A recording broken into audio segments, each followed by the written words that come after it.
Well, the river in Oldonyo Sabuk, where the bodies of lawyer Willie Kimani and the two others were found, has been nicknamed the River of Death. Residents say at least 15 bodies have been recovered, dumped in the river since the beginning of the year. Sheila Sendeyo tells us more about the River of Death swallowing more life than it should. A majestic view of the 14 falls downstream at the river, snaking past Oldonyo Sabuk in Mavoko. Beautifully mysterious, but upstream, it's more mystery than beauty. Hard to imagine that these pleasantly still waters hold such a deathly moniker.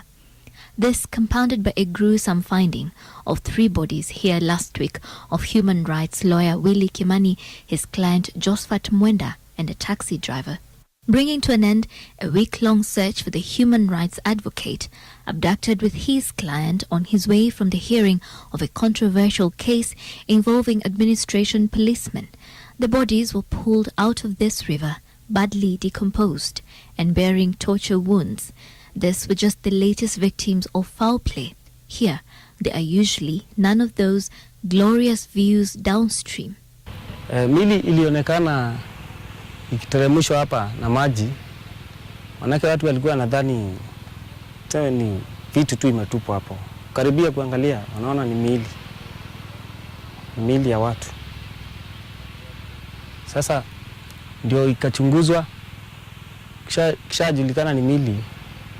Kafuatwa tu polepole, ikaenda kukwama karibu na 14 falls. It is said last week's grim finding here is not the first, the second, and it's feared it's probably not the last. It's not rare to see bodies floating about in this stretch of water. According to residents here, this is the all but official dumping ground of the dead. Miili mingi tumepata kwa maji. Saa wakati wenye during rain season, wengine wanakuja wakiwa wamewekwa magunia, wanatoka Nairobi. Sasa unapata tunaokota zingine zikiwa zimeoza.